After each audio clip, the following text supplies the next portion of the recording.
Welcome to Survival of the Kindest. Each week your host, Dr. Julian Abel, talks to his guests about their life, their work, and the role that the presence and absence of compassion has played.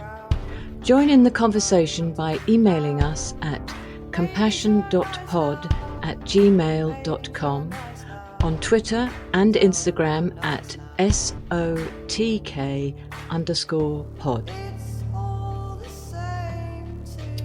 So, welcome, Angela. Thank you so much for joining us on Survival of the Kindest podcast. Thank you for taking the time to talk to us. Do you want to just introduce yourself and tell us a little bit about your background? So my name's Angela and I'm from Wigan. I've lived here all my life, apart from a couple of spells outside of it. And my family roots go back to the 1600s in this town. So I'm the eldest of 3 children. 2 parents who came together quite quickly on the arrival of me in 1969 from 2 different sides of the town. One from a mining background, a Catholic mining background, and the other from a Methodist, big family background who had a job looking after the water wheel. So I think my childhood has been very, very influenced, and actually is still around. 2 very strong women, my nan and my grandma, who had possibly polar opposite views of life that enabled me, I suppose, to sit in the middle, but also led me to always being indecisive. So what were these 2 polar opposite views? So my grandma was always worried about doing the right thing and what other people might think. She would be very worried about what the neighbours would say, very proper. And I remember, so for example, I was in a violent relationship, and when I told my grandma about that, her view was, you made your bed, you should lie in it, because she couldn't cope with the shame herself. She was the kindest person you'd ever met on earth, and I loved her and still love her dearly. Whereas my nan was more of a party girl. I just love the idea of seeing these 2 together. Yeah, it was, you know, and when I became pregnant, you know, she said to me, you're not the first and you certainly won't be the last. Come here and give us a hug. And when my cousin Sean, he came out through winning Mr. Gay UK and was front page on the paper. And May, who lived next door to my nan, came knocking on the window with the paper, holding it up, saying, have you seen this, Betty? Have you seen your Sean? And she just looked at her and went, did you not know me? And it was the first my nan had heard of it. So she had this. So they would sit on their opposite sides of the couch when they came on a Sunday. And they did learn they got on with each other, but they were very different. Oh, my God, that's a fantastic picture. So, and what a way of bouncing ideas off of people and learning diverse views. That's just terrific. Yeah. So what was your childhood like then? My dad was a bricklayer, and in the 70s, when the recession started, he went into to work at Heinz, eventually driving a forklift lift truck there. And my mum gave up work really when we were little, and when we were born. She'd been an insurance clerk, but she took lots of different jobs like cleaning or working on the tills to bring in extra money to save up for holidays when we were little, when we were small. So I went to a school in an area that we call left behind now. And I had very good memories of primary school. But also, I remember too that there were about half a dozen of us who were picked out of the year group to give extra help to, and the rest got left. So I had a pretty good experience. They wanted me to kind of apply for this scholarship at the age of 11 to go to a private school, but I refused because I didn't think there might be anyone there like me. I think you made the right choice. Yeah, I wanted to be with my friends. So I grew up like thinking that I was very clever and thinking that I was pretty rich because Heinz paid a good wage where I lived and they looked after staff. And it's not like that now. And they provided good terms and conditions. And then I arrived at university and had the shock of my life. What was your community like that you grew up in? Very connected. And I think that's why I feel really at home with asset-based community development and I think much of that was in part due to things that we had in place that supported and enabled the working class to organise. So I would go to 3 working man's clubs Christmas parties. My granddad was on the committee of one, and then my dad went to another 2. And it was a way whereby we made friends with the children of our neighbours. And it was also aware that neighbours kept an eye on us. So I knew when I was a teenager and I was drinking cider that I had to really go out of my way to not be drinking cider near people's houses who knew my dad. We kind of we were brought up by the neighbourhood. Most definitely, we were brought up by the neighbourhood. We all played together, basically in packs in streets, but we played in groupings where there would be kids of 5 or 6 up to children of young people 17 or 18, and we played in groups, getting up to all kinds of mischief as well. But we had. I felt a real sense of connection in the neighbourhood that I lived. I knew everybody's names in my street. I knew there was one conservative voter in the street I lived in, and I babysat for him, called Brian, and he wore slip-on shoes and white socks. And I remember thinking that must be what the difference is as a child. Yeah. But we weren't polarised, we accepted, he also read a different newspaper to everybody else in the street, but we weren't polarised. We could agree to disagree, and we seem to have lost a bit of that, probably because we're not as well connected in some respects, that we sometimes miss seeing the strengths and the things that we like about people because of the way that we're in relationship with them in community. It's interesting that you're saying, that in terms of material wealth, you felt quite well off, and you probably didn't consider the community wealth or the relationship wealth that you had, which sounds like you were really rich. And it's interesting, like, that you go to college and then you see this marked difference, and there's that in a way, you wonder how much of the material wealth is a substitute for the community wealth, and it's not valued in the same way. Yeah. I had many conversations with people who I was at university about that, about the difference in the connection sometimes with family and neighbours and friends in comparison to the way that I felt connected and friendships. I have friendships now at 51 that started when I was 5. I still have really, really good, strong friendships, even though we're very, very different because life has treated us differently. And we have different views on lots of different things.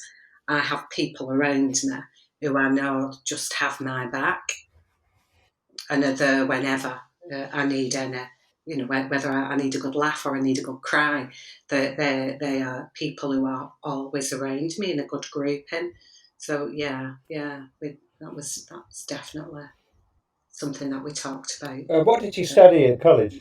I went to train to be a teacher, partly because I'd been conditioned, I suppose, from being a child to become a teacher because you get the holidays with your children. So my mum had kind of really put that idea into my head. You know, my brother was encouraged to go into business, and I was encouraged to go and become a teacher. And I think they'd given up by the time my younger sister got somewhere. So I went to train to teach in 1988 in inner city Manchester, just as the national curriculum was being introduced. And what I saw and what I wanted teaching to be was just not what it was. I was in Wythenshawe and I was with a class of 41 8 and 9 year olds who all had to come to school in shorts in the winter for some reason as part of it will do them good. It's all right, yeah. I went to Didsbury School of Education, possibly because it was in Manchester, and in 1988 Manchester was a good place to go to, but it was also renowned really for being a bit of a different way of teaching. It was more experiential. It was more about learning through play. And so when I tried to teach in that way on teaching practice, so teaching RE in a Catholic school through drama, it just wasn't accepted. And it just felt to me that this national curriculum that was coming in wasn't what we needed in communities. It wasn't what we needed. So I tried to change to social work and youth work, but was told, because I went straight from A-levels, I was told to go and get some more life experience. So I probably learned more from, I became a play worker in the summer holidays, working for Manchester Youth Service, being a play worker. Play work is my first love. And working on a till in a petrol station across from a refuge and a residential children's home. I was on the suite till. So that was possibly where I kind of decided that teaching might not be where I would be best placed to flourish. What did you have in mind? Where did you think you would flourish? Play work. It felt to me like playing community work. I'd read Dibs in Search of Self. I love that book. Yeah. Oh, it's so great. Yeah. Yeah. And Summerhill, A.S. Neil Summerhill. I mean, now we get onto the subject of where I belonged for many years to an organisation called Forest School Camps, which is came out of Forest School, which was part of the progressive educational movement. And of course, that included all the work of A.S. Neil and all of that kind of stuff. So I'm familiar with these cultural references that you're talking about, which is great. Yeah, fantastic stuff. Fantastic stuff. Yeah. I'd really hoped at the start of the pandemic that we might actually pause and rethink education. I had that. So I would have thought, at one point my dream was to open my own school. That was a dream. And I love what, Rekindling School are looking at them. There's a bit of a movement going on at the minute, isn't there, in relation to that? So what I loved about play work was those two values and it's changed over the years, but if I go back to 1988 time, just before it started to get converted into play care and get captured by childcare and working parents. But if I go back to that time, it was that premise that play is freely chosen behaviour motivated from within, and that through play children learn to respond to a range of different experiences. So there's this innateness within all of us for it.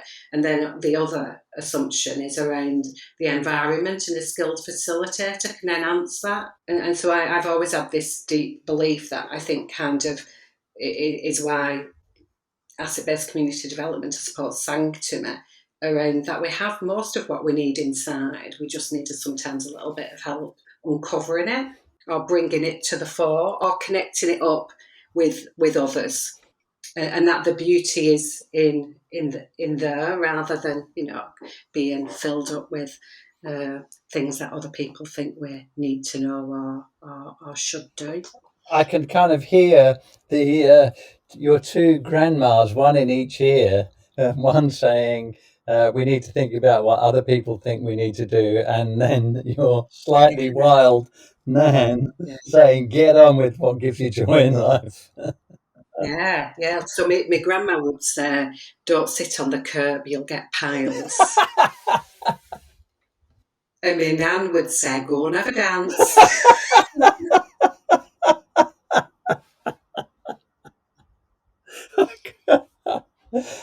It's just the perfect upbringing. I love it. It's great. Yeah. Okay, so you're working on the till of the sweet shop opposite these two great institutions. What next? What happened next?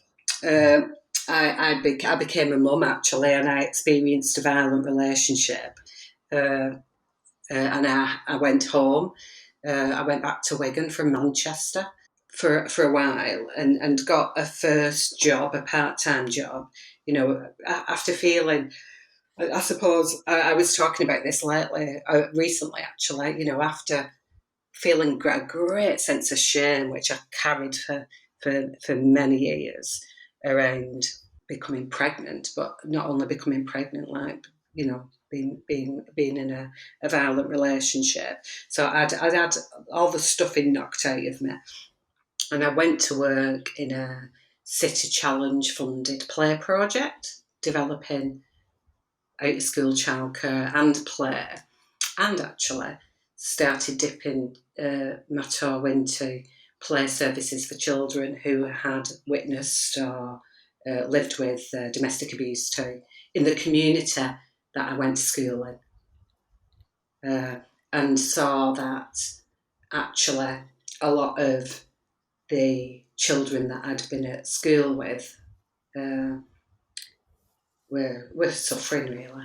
I mean, this is a number. It's a number of our recent podcasts have looked at adverse childhood events and trauma awareness, and I think it's one of the things that our society is beginning to wake up to, is that that trauma in childhood, multiple trauma, has lifelong impact. And as our guests have said, if you suffer from multiple ACEs, then that can take 20 years off your life. That's when you die 20 years earlier. But what that doesn't really uncover is the terrible things that happen in people's lives as they mature into adults as a consequence of the childhood trauma. It's an ongoing theme, and it is a desperate need. And in particular, Fritzi Horstman spoke about the high prevalence of multiple adverse childhood experiences in the prison population. That they are collecting places for people who've suffered terribly in the past, and we often just make those traumatic events worse by placing them in prison. It's a human rights issue in a way, as well as a public health issue. Yeah, I absolutely agree, and I think that we have also the power and ability to do lots of healing within community, and particularly, kind of bringing to the forth all those latent skills of nans and grands and granddads. Yeah, definitely.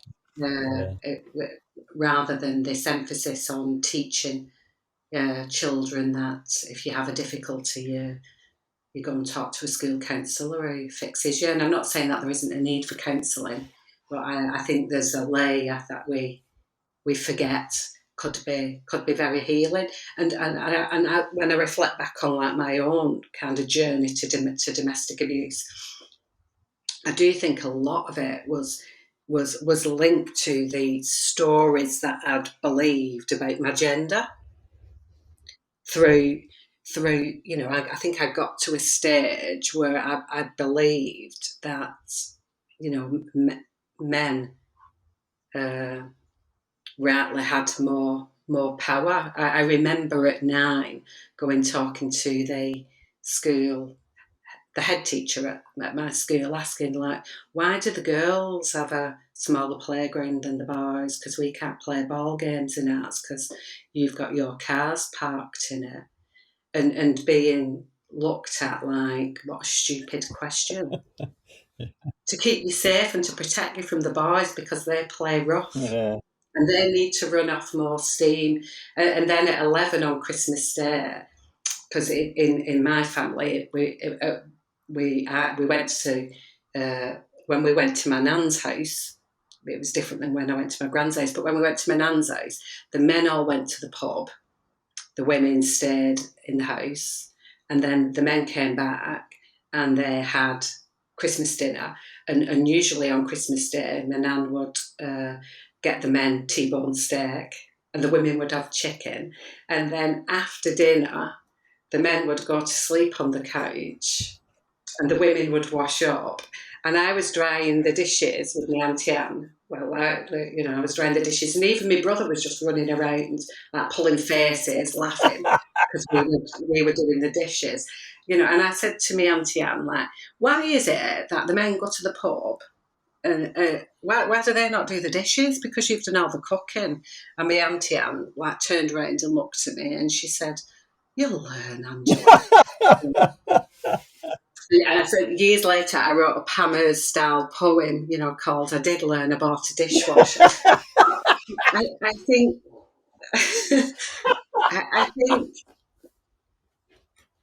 Oh, good. I think culturally, kind of, and if you look where I live in Wigan, we have such horrendous rates of domestic abuse, and it's that, it's the way that. Sometimes I know when I was working alongside women in the community where I grew up in, like, women don't see a lot of abuse as being abuse. Yeah. I'm interested in that. We've just got a little bit of cash in our mutual aid group in Wigan to start exploring that, actually. To start exploring that both from the community function perspective and the service perspective, because I think when I think about my own experience, that, like, it was probably my dad and his friends who told the bloke that actually it might be a good time for you to go back to Manchester now. It wasn't a police officer or a service who did that. And I'm interested in that narrative. What have we given away to other people and for what reason?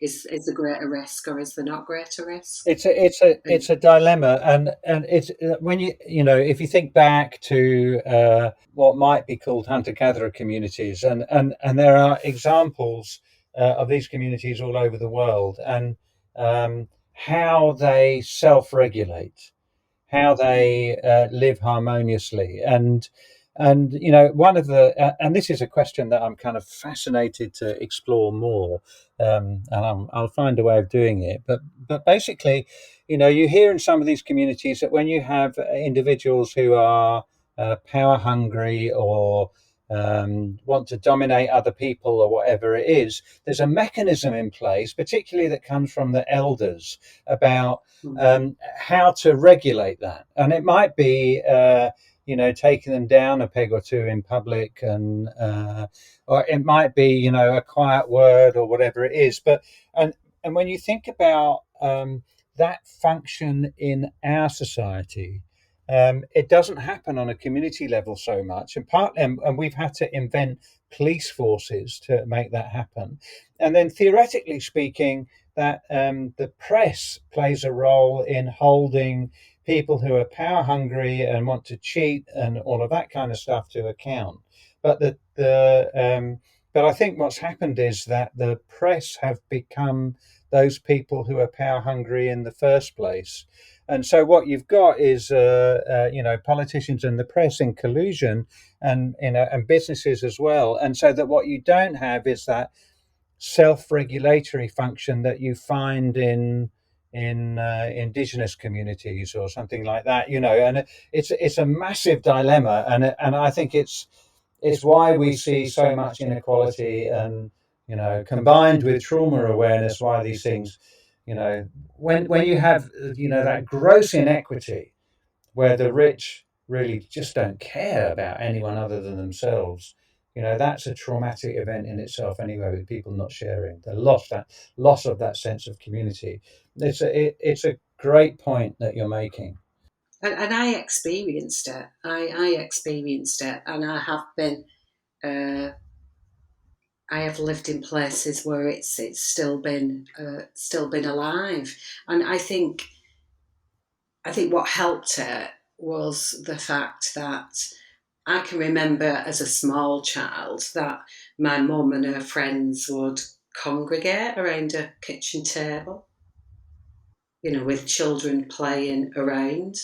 And I can remember that they would invite other people into that, or they'd organise stuff in the street, or they might talk about a new neighbourhood coming, or if they were worried about somebody who might be struggling, and they would offer help. And then I can remember for for my older childhood, my teen years, that the men did that in the pub, and all that infrastructure in which we organised as communities seems to have been taken up by this idea of going to work, and the idea of what really is work. And I remember in the 90s, I did try to get some money, basically because I would have liked a job like this myself, but I tried to get some European funding when I was working in Liverpool to pay particularly women to stay at home as leaders and to organise communities.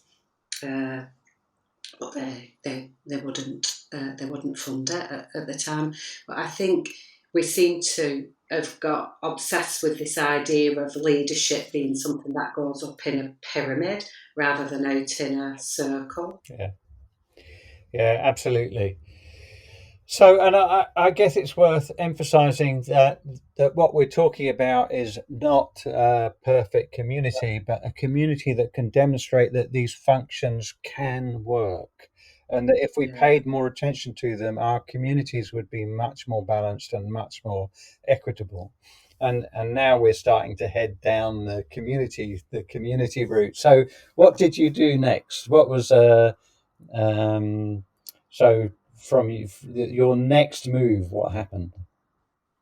After doing the play stuff in Wigan, I got a job in Sefton working for a regeneration partnership. I'm still involved with that community in Netherton. It was an SRB, Single Regeneration Budget Programme, and I was working for the family and community element of it. And I was basically brought in to develop a network of out-of-school childcare and play settings, as that had been something that people had identified as need. And I ended up working there for 4 years, and we created a charity that still exists, and created it as an intermediate labour market project. So we had to encourage loads of women to go to the doctors and complain about bad backs so that they could, which they did. Many of the women are still working on there. And on the one side, why I think it's a really good fabric of that community. The other side, I noticed years later that I was probably partially responsible for dismantling associational life in the community, and the way that community had looked after children. The organisation has actually been fantastic at holding and hosting the community response to the pandemic of late. But what I noticed, in fact, that's when I came into contact with Cormac, because I did this job in 1997 and then skip a couple of jobs. In 2016, I went back to do an evaluation for them and to help them with a lottery application. And what I'd noticed is that in 1997, when I was working there was such a rich associational life. There was particularly women organising through parent and toddler groups and the Preschool Learning Alliance play groups. And then along came Single Regeneration Budget, along came Health Action Zone, along came European funding, along came Sure Start, along came Health and Safety and Ofsted, and then austerity had started. And what all those different initiatives said to the community is what you're doing isn't good enough. It doesn't meet standards. You certainly can't drink a cup of tea when you're in a room with children and you're not meeting the early learning goals. And so community went home. And by 2016, when services started to move out, there was a wilderness and there was nothing left. So that community has intentionally started to rebuild. And the organisation that I was involved in developing in 1997 is still there and very, very valued as hosting the space to enable some of that to happen. So in terms of, so I'm making assumptions here that original organisation has turned into a community development organisation. And so how did that organisation change? What happened to it that turned it around? Well, it's got two arms, so it's still got the childcare.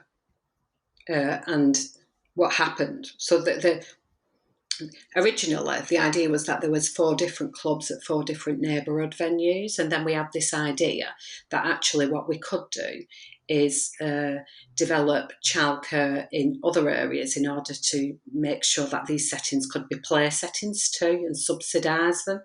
But private day nurseries took all the pump priming funding, and that was never to be the case.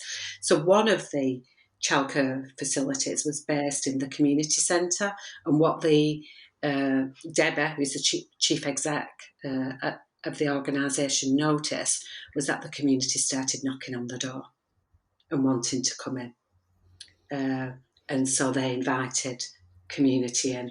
So they still have the childcare side, but they also then have the asset. Well, no, I don't think it's a community asset transfer. They got the lease and they started to take on responsibility for the building. And we're just at the stage now, towards the end of this lottery application, exploring the community taking the building back themselves rather than the organisation holding the lease for them. So it's been a long journey. They both exist. And it has, what am I trying to get at here? So there is a change of attitude and a transition, and it sounds like that was a journey that you underwent yourself, from thinking about moving from service provision to community strengths. So how did that happen in yourself, and how did it happen? I think it's worth unpicking this because I think it's a journey that is desperately needed. So it'd be good to hear your personal story and the organisation's story of what happened in people's minds that changed it. I think what happened there was that when I did the evaluation for them and we talked about what people valued in the community, what we realised that what people valued was the relationships and the doing of things together, and that they wanted to do more of that. So that took a shift, was that the places and the spaces which people found most nourishing had nothing to do with any services providing a service. They were all to do with like time at the coffee morning or having created this craft group. They were all in associational life. They were in service life. And that didn't mean that, kind of some of them had evolved or started from somebody putting on a 6-week course. So, there was a bit of a mixture. So it was noticing that. And then the other thing that we noticed was that in 1997, if you compared the map of misery in 2016, it had absolutely got worse. So all this investment, if you'd have given all that money to the residents, that might have made a bigger difference, because it had actually made no difference. Things were worse for the community than they had been in 1997. So it was like, well, actually, this hasn't worked, so perhaps there's another way. And I think I'd also had that completely reinforced. So prior, from 2011 to 2016, I'd been testing out the radical help ideas of Hilary Cotton in the same neighbourhood that I'd been to school in, and just seeing that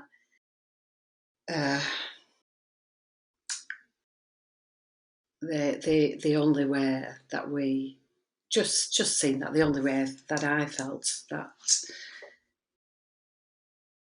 instead of focusing so much, everything seems to be focused on reforming services or integrating services and public service reform, and the real work for me is about reconnecting the fabric of communities, because sitting alongside, which I had the honour to do, the community that I worked in, I just saw how what we've probably done unintentionally is we've taken people's agency and autonomy away and made them think that actually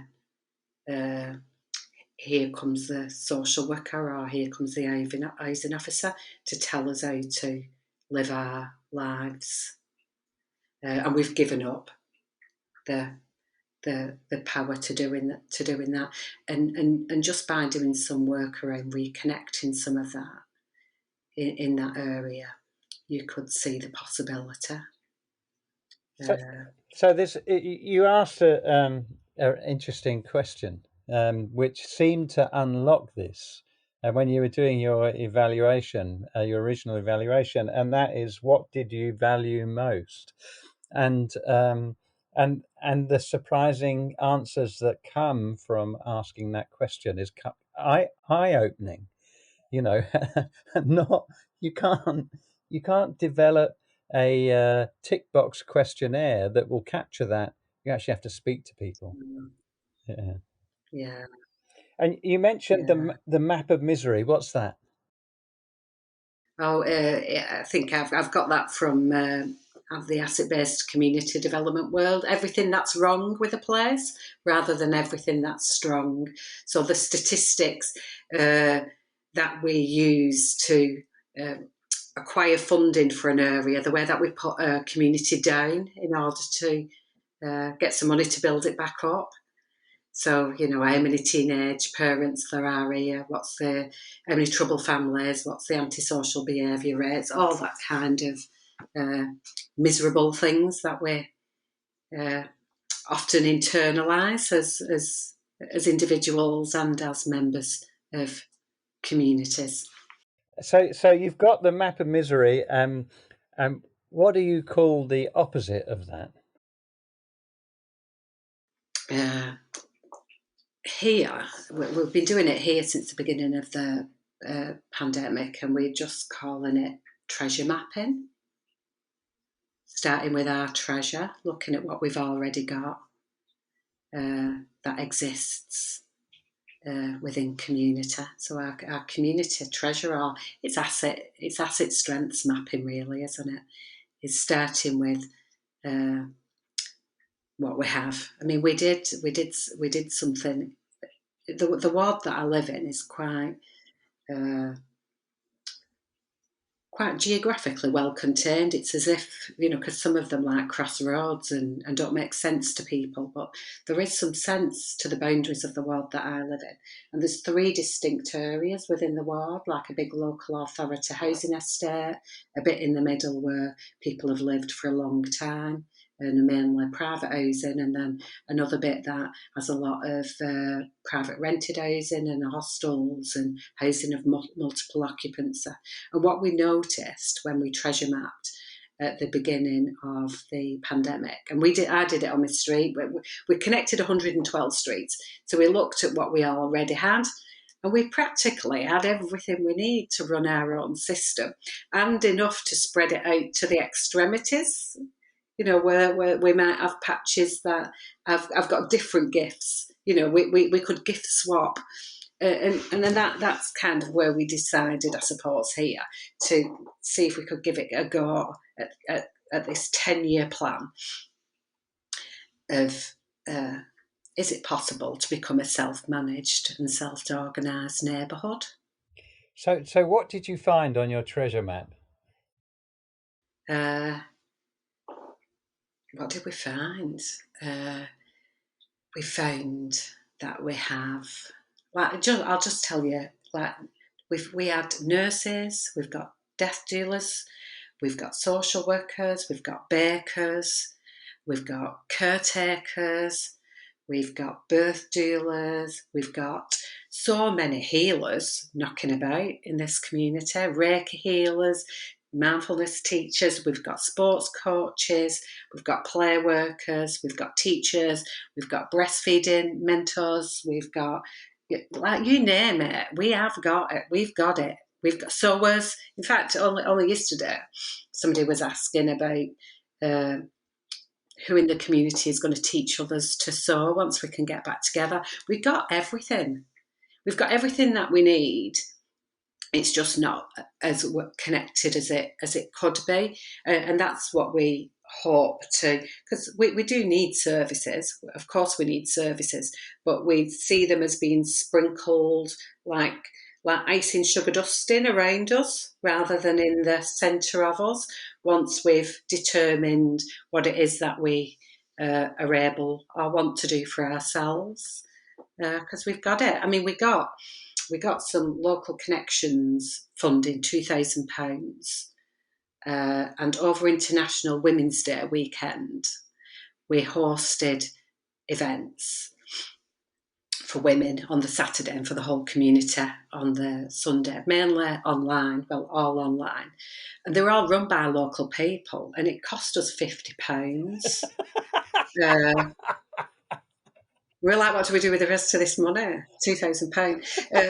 It cost us £50 to put it on, and we discovered, actually, somebody did a workshop for us on street dance.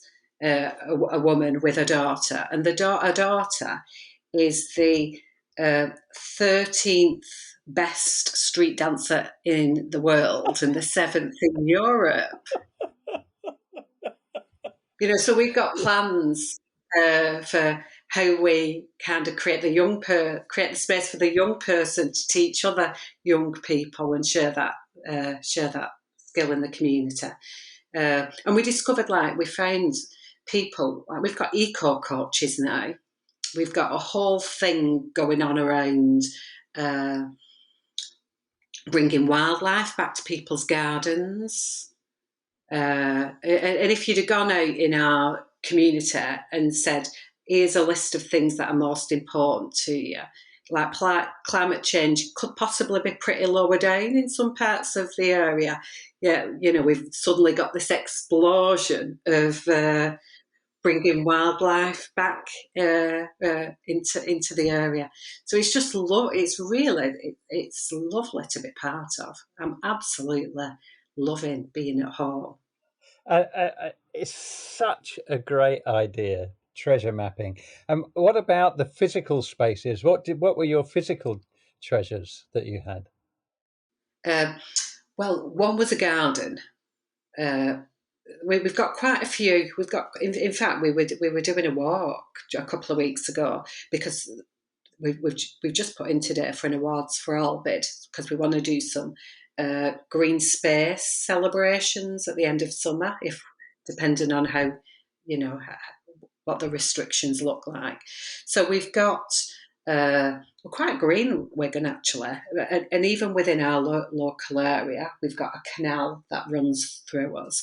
We brought back to life a community garden that is near one of the church centres. We've got a huge school field in the middle, well, two. We've got a park that isn't used, and actually, we've just been doing some chatting about how safe people feel around using that park.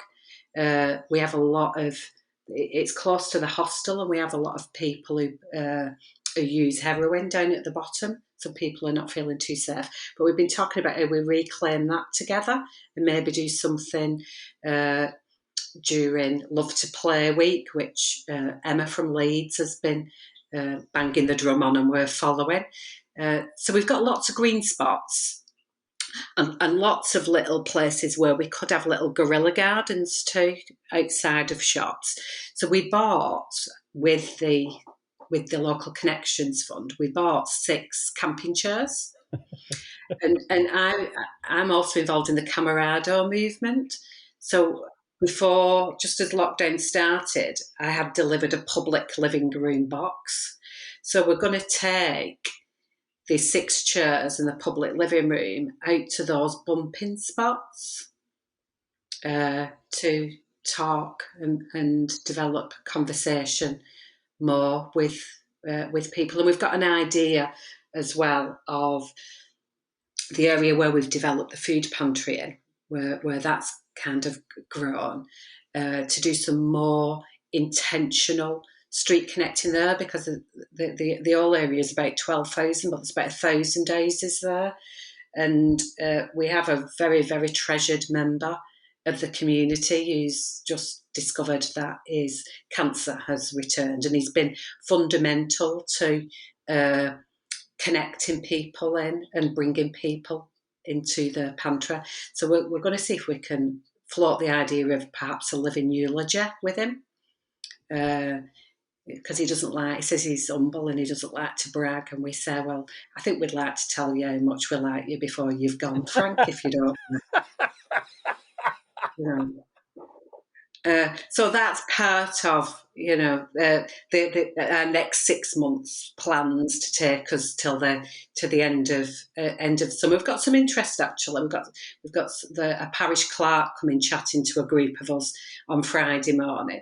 So we have some interest in thinking about how we develop a democratic structure too in the area, but we're also going slowly with this idea of street connecting and thinking about collecting stories, gathering stories, making some film, talking about what's the function of a neighbourhood, what's the function of a neighbour, what is it from this pandemic that we want to hold on to, what is it from this pandemic that we want to shout out about as well.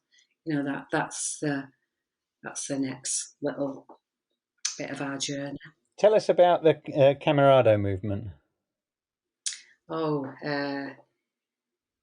It was developed by Math Potts and friends, and I just love the 6 principles. It's got 6 principles, and I think these 6 principles could absolutely transform the way that we live and the way that services are delivered. So the public living room idea is about creating spaces where people can just be together. So that way, they're trying to break down in many ways this kind of idea of the helper and the helped, and that we help each other. So the principles are like, it's okay to fail, like we're all a bit rubbish. They use the S word sometimes.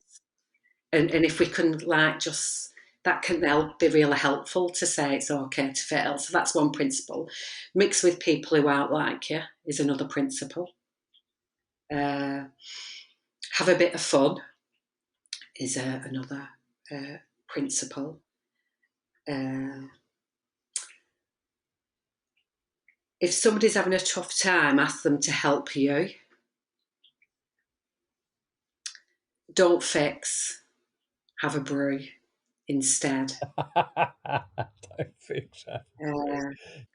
The last principle is if you disagree with someone, it's okay to disagree, just level respectfully. So together, the 6, I think the beautiful principles to live life by. It could be those 6 principles could be the 6 principles of flat pack democracy, the ways of working. Yeah, exactly. Yeah. They absolutely fit, don't they? And I think if we had like Camarado flat pack democracy type principles with some asset-based community development ways, that out of that grows community organising and community businesses and local democratic structures in lots of different forms, then and services wrapped round with it, that would just be such a lovely ecosystem. It would. And a way of living, wouldn't it? And you also mentioned the food pantry. Tell us about the food pantry. The food pantry. I'm loving the food pantry. It's like a community centre. It is. I was there yesterday afternoon, actually. So the food pantry grew out of when we were community treasure mapping. People in the community were interested in 2 things, food poverty and food waste. And so we gathered people together who were interested, and we thought about what we might want to do together. And about 8 people got involved in setting up a food pantry, and it's linked to, in Wigan, we have this fantastic organisation called Verklempt, and Verklempt is Wiganese for I'm pretty hungry. So my granddad would say, like when he had his miners, I'm Verklempt, it meant like you were really hungry. So they are the like kind of junk food recycle big project in Wigan. And so we get some food from them. So the idea really is to stop it going, food going from landfill. So you pay £5 a year membership and then £3 for 20 items every time that you shop. And in order, what we've tried to do with the food pantry that we've developed is we go to the farm as well and buy fruit and veg, and we go to other suppliers. So every penny that we get goes back in so that we can make it something that is universal for all and is not seen as being stigmatising. So let's say I come to live in your community, and I'm not very wealthy, and I want to find a place of buying cheap, good food. How would I connect with how does all that work? Well, we've got this Facebook group of 1,300 people now, and then we've got this network of 112 streets that are connected. I mean, we just had our first person move in this street from the pandemic, and it was lovely to see them like join the group and say hello. And I was thinking about, shall we all do something on the front on Sunday? We wouldn't have done that in the same way in the past, to say hello. So we're connected in that way. But then when we first set the pantry up, which was only just before Christmas, there was about 4 people that leafleted the whole estate. But we did another set of leafleting about 3 or 4 weeks ago, and that 3 people has now become 21 people who do the streets and connecting streets. So they would get tied in that way, I suppose, through we'd hope. We have a lot of local businesses now who are starting to support us. So it's up in the local shops. You can find out information about coming to the food pantry. But one part of me kind of I see it as something more, because I feel quite conflicted at times, because we have this. My town centre is being redeveloped, and in the middle of it, is this idea of there'll be some mature or fine dining, and the canal side is being developed, and there'll be some nice places there where people who can afford can go and eat. And I just feel really conflicted that we have, here's the fine dining, and if you can't fine dine, then we have a strategy for you to have cheap food. It just doesn't add up or sit right together for me. But at the same time, there's something about this food pantry that's developing that feels so much more than that. It's also about the way that the community is knitting together and wanting to create and bring back. I mean, people are now talking about, how do we turn this into a shop? And how do we make food accessible in this way across the whole ward? Because some of the national chain supermarkets have moved in and the prices are quite high. So how do we take that and look at cooperatives? And there's like what you would call old-fashioned community work and old-fashioned social work going on there. So in a really lovely way. I still don't have it clear in my mind. So I'm going to ask you more about this, because I think there's something really, really valuable about this.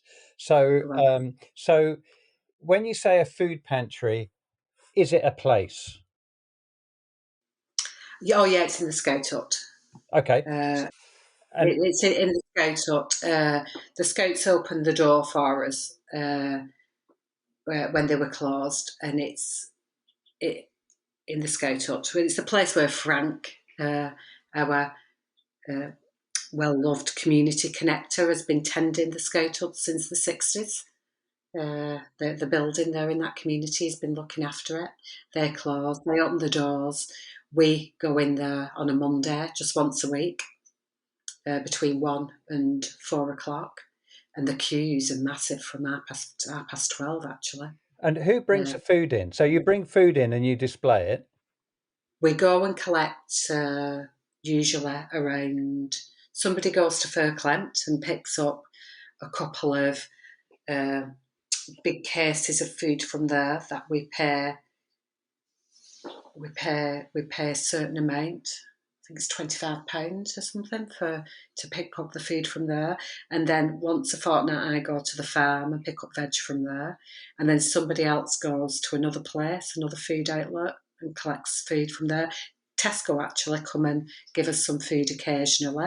Local shops, the local co-op, give us their food on a Monday, anything that's up for date. And the local bakers who ran the American pancake making live workshop on International Women's Day, they bring us their cakes that are left over from the Sunday. So we have a whole array of, like we have Margaret is head of veg. She does the vegetable table, and people can pick 3 or 4 items from there. And then Angela's head of tins. So you can normally pick 5 or 6 tins. And Heinz have just given us a third of a pallet of baked beans. But we have really good quality tins, tuna, a lot of well-known products on tins. And then we have... next to that, Sean is pretty flexible. She can swap tables. Angela and Margaret are not flexible. Then we have Sean. She does bread and barms. We have a local baker who brings us barm cakes in, and I think you can pick 2 or 3 items. Then there's the cereal table. With lots of different types of cereals and crisps. And there's a table with drinks on, milk, different juices, and then the one item only table, which is normally got like sanitary wear, or in fact a woman brought in 3 big packs of nappies and some formula that she no longer required last week. So that's more expensive items are on that table. And then Fairclempt make some meals, frozen meals, which are really good quality. We buy them off them and we sell them for £1.50, but they're on top of your shop. So people pick a number of items from each one of the table and then they pay the money at the end. And then we have a book swap place, and we hope to have a Camarado cafe there once we're enabled to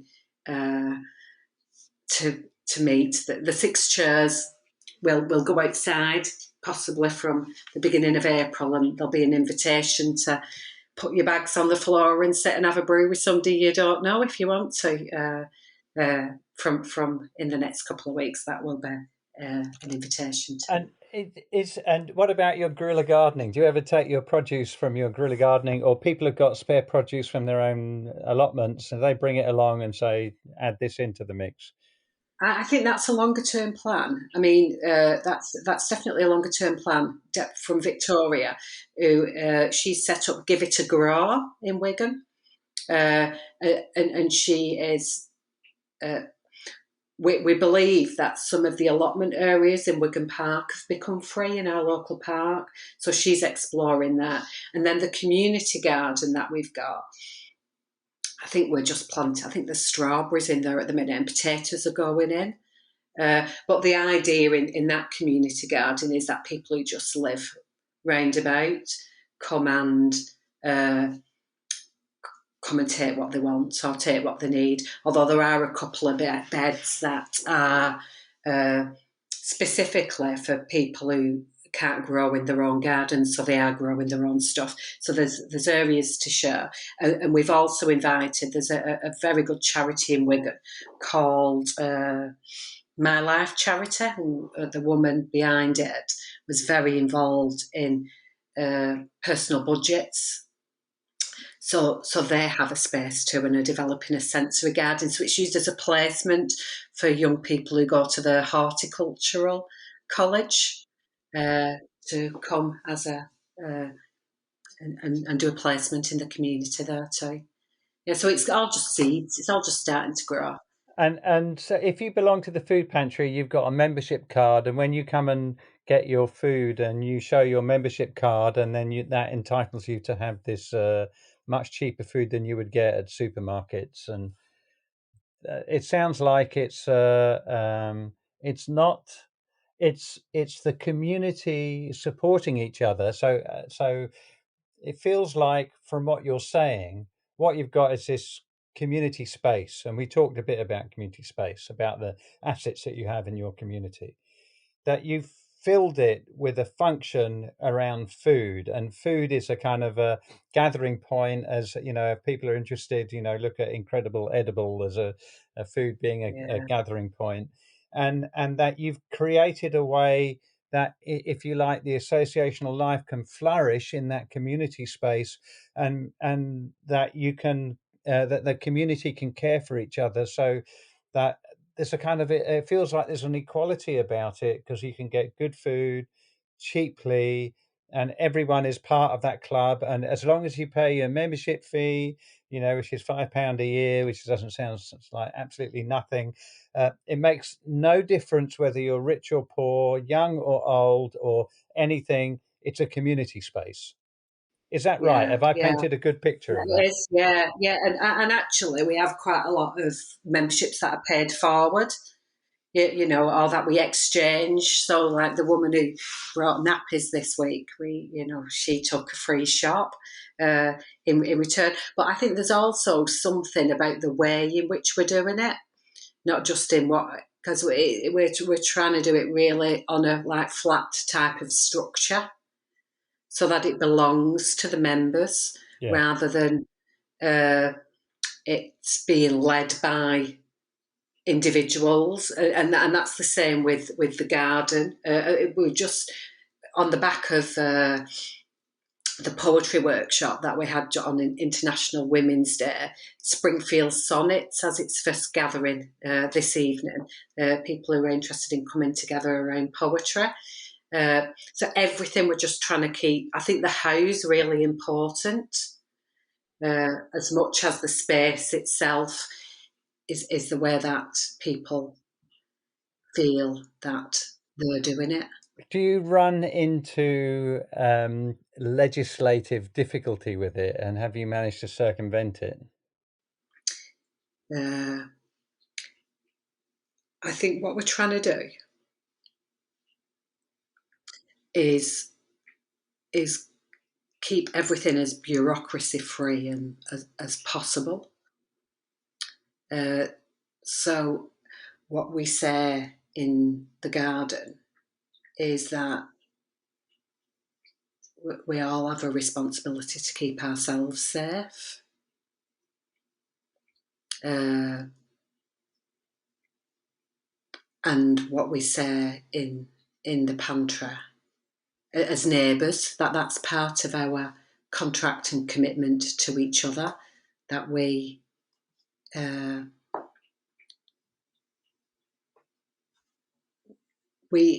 some of the things that can, if we look at the scout hut where we're running the pantry from, like one of the reasons why that became so little used in pre-pandemic years was because so many claims started to be put in at bonfire night celebrations, and insurance started to go up, and that actually is going to be forming part of the conversations that we have if we get the money from Awards for All in that area,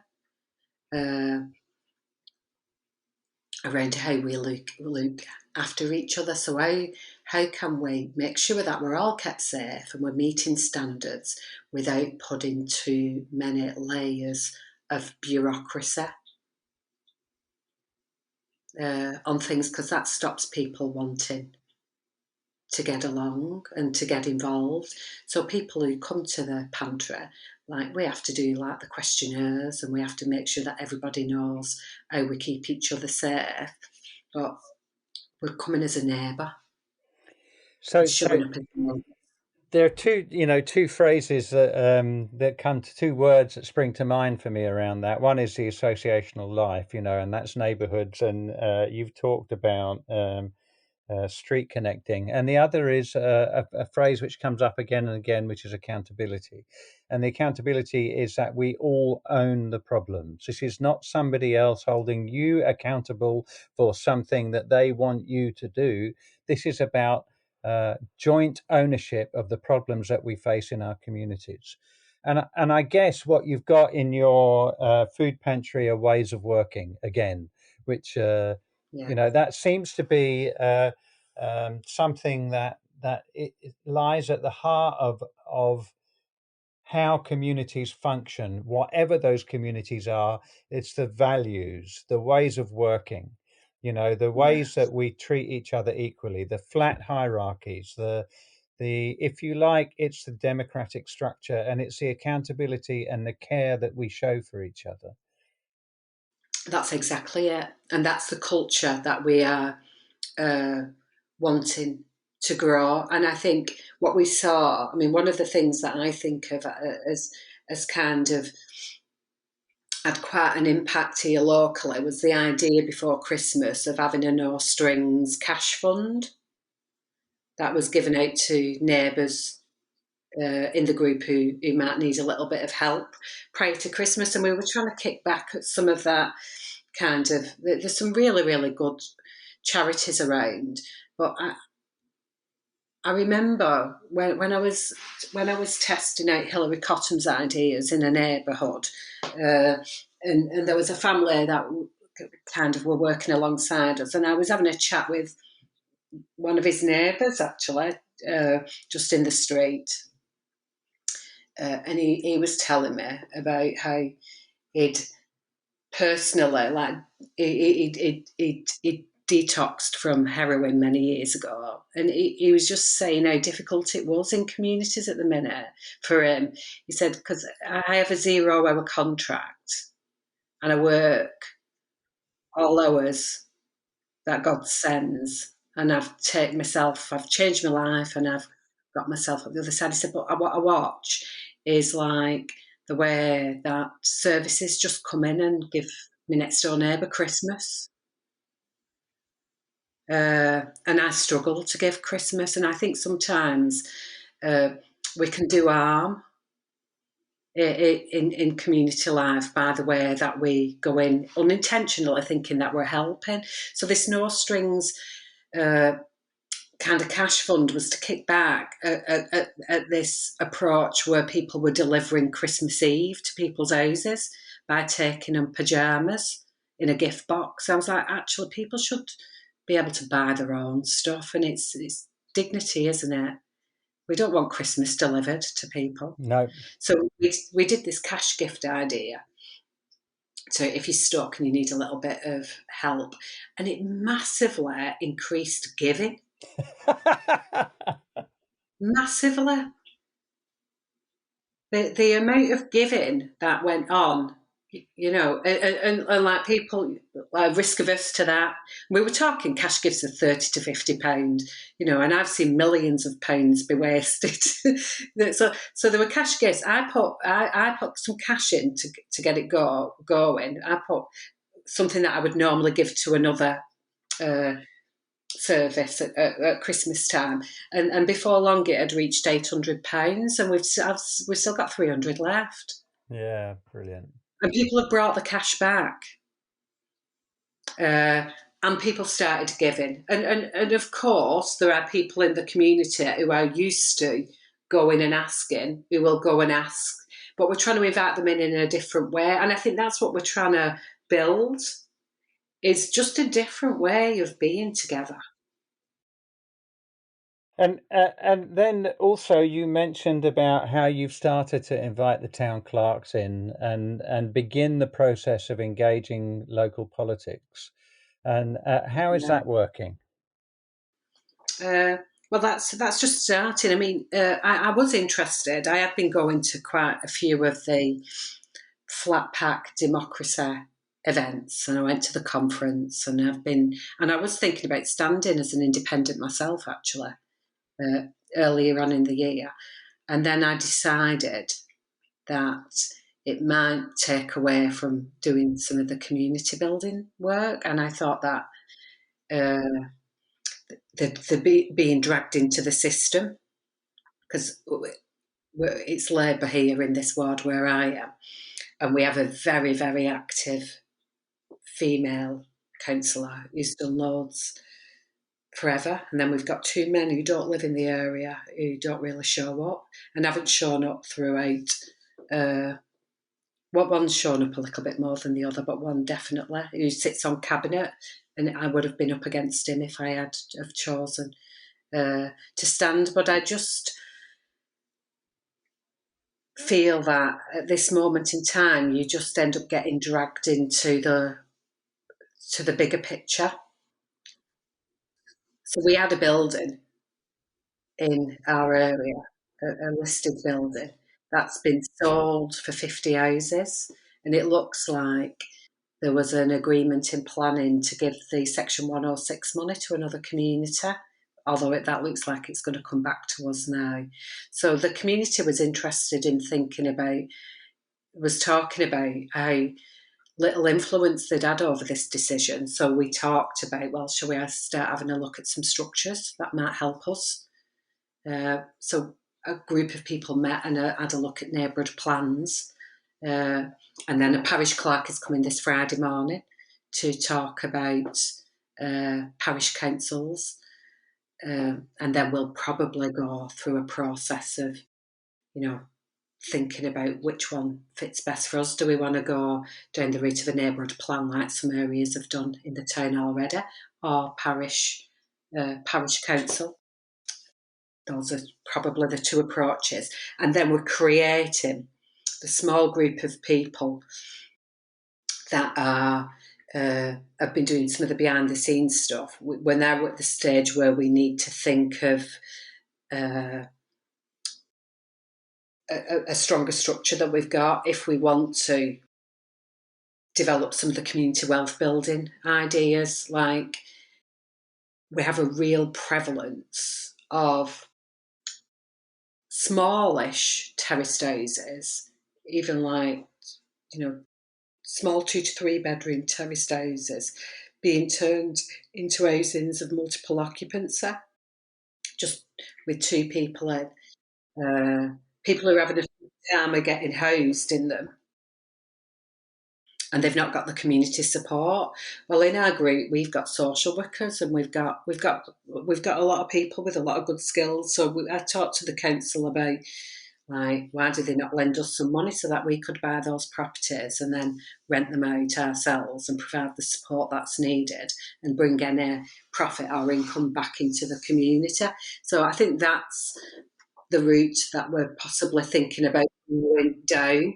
And I spoke to Neil at Paddington, who's been looking at, developing that model, really, I suppose, since the 90s, of having a community business arm alongside a democratic structure, in order to be able to involve more people in neighbourhood democracy and get more people involved in decision making together. So we'd love to. We've put a proposal to the council around having a look at the amount of money that's spent in our patch on fly tipping and skips and rubbish removal, and sharing that information with the community. And then if we make a saving, we get 50% of their savings, so that we can then organise some participatory budgeting stuff. So we want to try and create democratic structures that really engage everybody in the community, thinking about, and then also have this community business arm, because I'm really keen on us looking at how we bring back, particularly my own passion is around children and families, and how we stop the commodification of babies and bring back caring for children and young people and the associated resource into community, so that any profit that's left over from that can be reinvested. We can keep families together in better ways, and we can also enrich community life too by making sure that our green spaces and what we can do together here is rich. And so this kind of brings back the accountability word again. That what we do together, and also it's absolutely fascinating to hear about how you can influence local politics. Because if you've got a Facebook group with 1,300 people on it, if you decided as a community that you're going to put councillors up from your community, you're going to get voted in. No, there's absolutely no question whatsoever. And it's that's real democracy. I think that's the plan, but I think this year we're still community building. Yeah. But the grander plan, I think, will be for us to become elected as well. Yeah. I think we possibly might look at that next year, to start that process next year or the year after. But a lot of this work at the minute that we're doing is being done. Like I have a little business, and the money that I get from that enables me to show up myself in my community. But you have to prioritise what you can commit time to. Yeah. So I think standing this year would have taken the time that's needed to do the building. But I think by next year we'll be in a different position. And when you did the treasure mapping, have you made a community resource so that everyone can see this treasure map? Not yet. That's we've just ordered a great big map through our council, and we're waiting for it to be delivered. But that'll be part of the Awards for All bid. So we're producing some film and some creative resources to document, and we've called it Sharing Stories, Growing Power. That's the name of the bid that we've put together, so we can share what we've done and document it.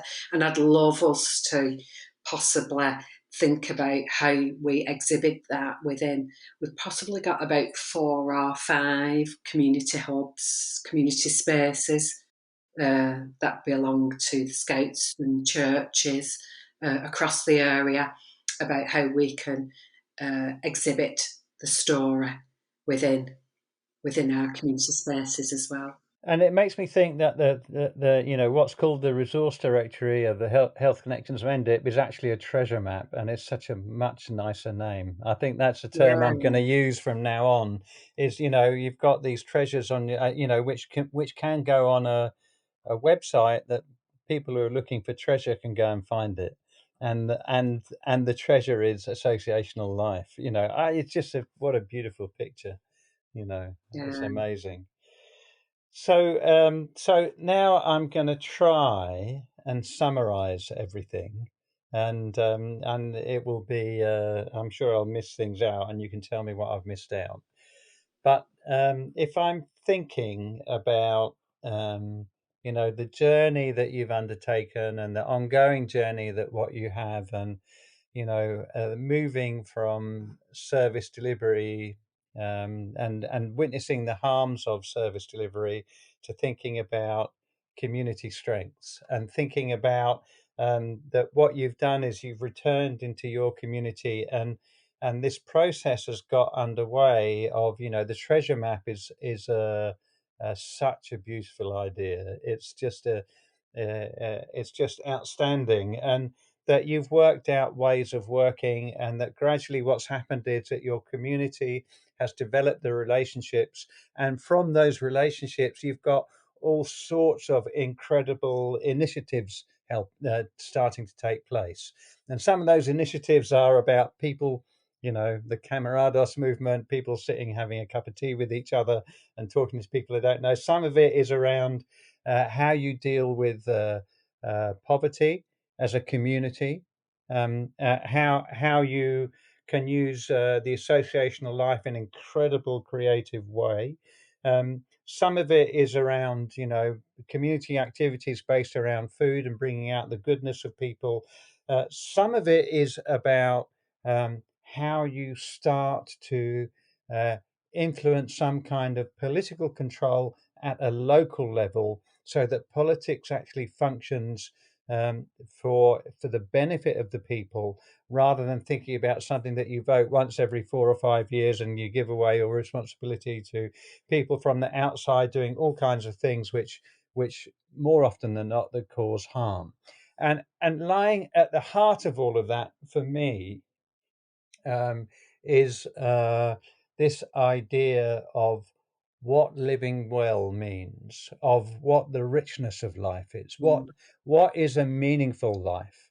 And that wealth is how we treat each other as human beings, how we treat each other as communities. And you've done that in an urban setting.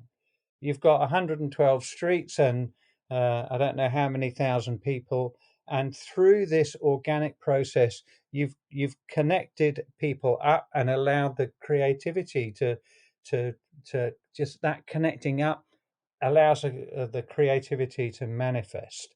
And it sounds like for one thing is it sounds like your area of Wigan is a fantastic place to live, and the other is that it sounds like it's a I don't know whether blueprint is the right word, but it is definitely a message of enormous hope that you can do this in poor urban settings, that this doesn't require a rich, wealthy background, which is as much an obstacle as anything else, and that this is a way that communities could reorganize. And that you're going to write up the story of this. You're going to start documenting it, which is, I think, is really helpful. But is anyone writing this up in a more formal way so that other people can see what you've done? No. I've been involved in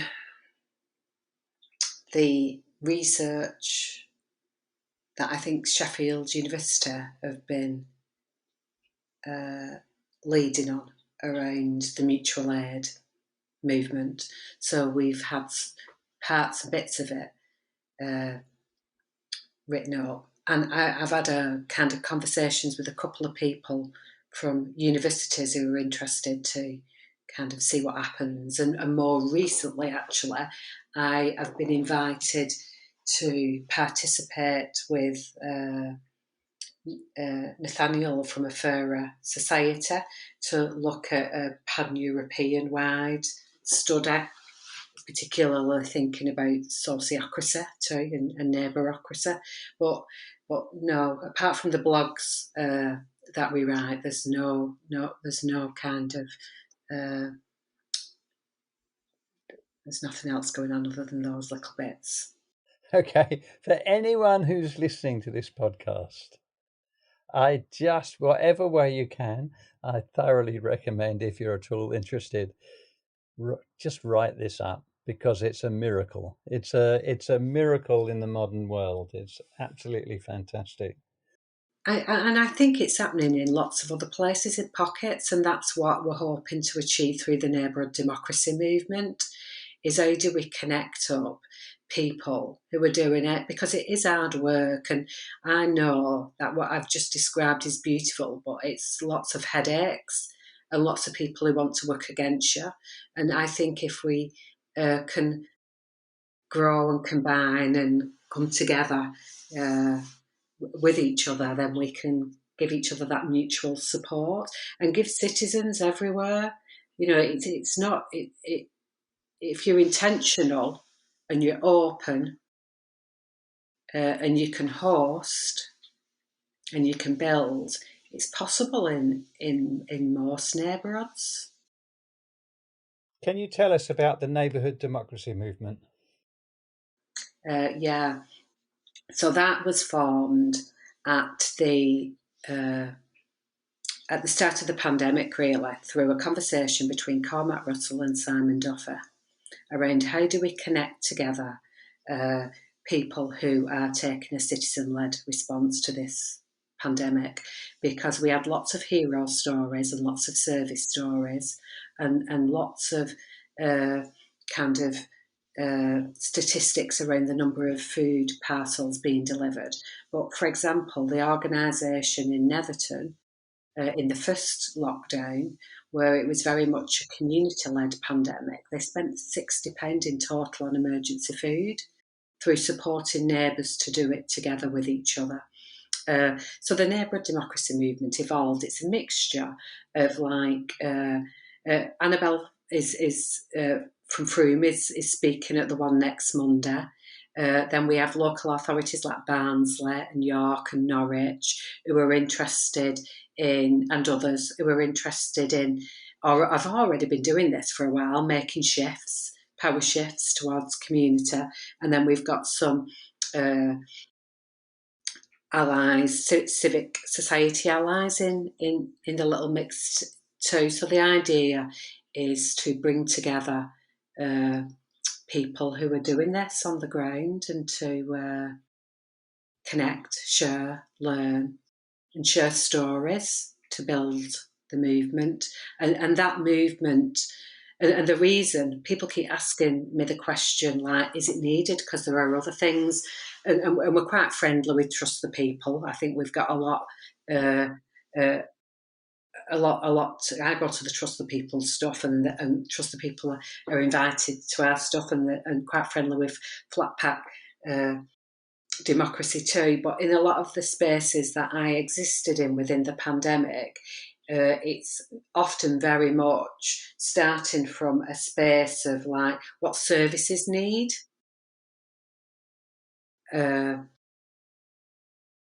rather than what citizens can do and are doing.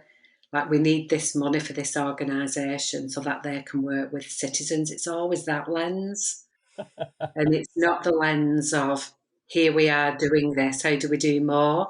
I wrote a blog called James and the Lemon Drizzle Cake, I think, which was about that. That's the challenge really, isn't it? Is how do we, the more that we grow citizen-led action, you get to a certain point where, like, it's either, if you want to start looking after the older people in your street, the Care Quality Commission comes in. If you want to start looking after children, Ofsted wants to know. If you want to kind of do a little bit more around health creation, you have to look at commissioning around social prescribing. And it's how do we keep, I think that's what the movement exists to do, is how do we keep this as well within citizen space rather than everybody being recruited into service space. So that it's funny. I'm glad you've mentioned James and the drizzle cake, because I couldn't remember where I read that, but I loved that story so much, and I wanted to see it again because it's the perfect description of organic community building that happens of its own when it's allowed to develop and flourish. And what I'd like to do is, if you can send that to me, and if you're agreeable, I'm going to stick it on the Compassionate Communities UK website because it's such a Oh, beautiful that'd be story. lovely. Yeah. Thank you. Right. Yeah. Have we missed anything out? Not that I can think of until I have a cup of tea afterwards. Well, that's it. Everything happens over a cup of tea. Yeah.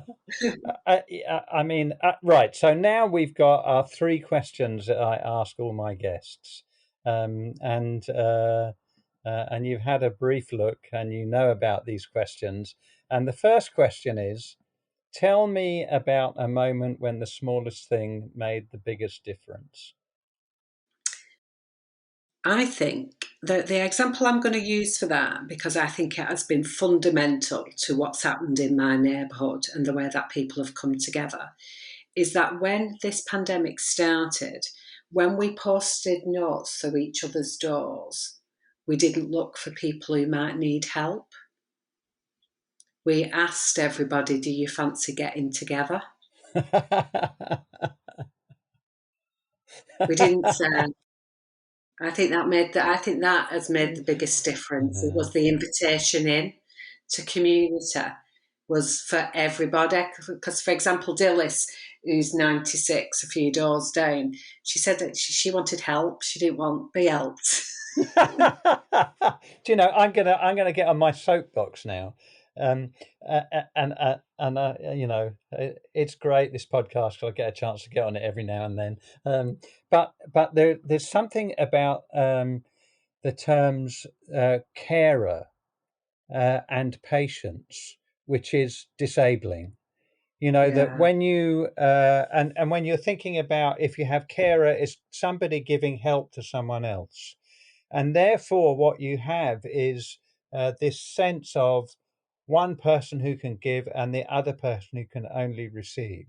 And they're diminished as a human being through those labels. And I love the yeah, concept of kinship, where if we think about kinship groups, which are community groups, which are neighborhood groups, which are street groups, which are where each person is a valued member of that community and they have something to offer. And it doesn't matter whether they're 96 or they're suffering from cancer or whether they're caring for somebody who's likewise afflicted. Everyone have gifts that they can bring to the community, and yeah, it's a service delivery terminology which is disabling, and we have to get over it. yeah. I agree. Absolutely agree. Yeah, Perfect. so I think Okay. that made the biggest difference, was Yeah. setting the scene right from the beginning Yeah. together. Brilliant. And the second question is, what is your favorite public moment of compassion? Public moment of compassion. I don't know. Uh, uh, I would say Aileen, who does membership at the Pantry, uh, and the way that she sometimes hides cake mixes to make sure that there's always one left for a little girl who was our first Pantry member. And she does something that Menandos used to do too. She has a magic tin of sweets that she keeps under. Uh, under. So Aileen just came to mind. Great. And for those of you who are listening, I was watching Angela recall this moment and watching the smile creep across her face as she was thinking about it. Yeah. What a lovely moment. Great. And the third thing is, what matters most to you in your life? I think I'm driven by fairness.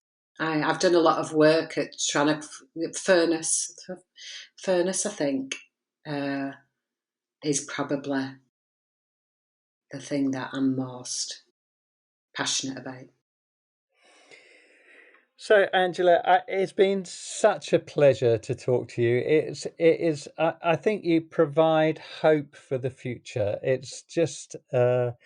It's almost miraculous what you are doing and what you're doing, and I look forward to hearing more about it. And we'll definitely get you back on the podcast as time goes by, so that we can continue to follow your progress. It's absolutely fantastic work.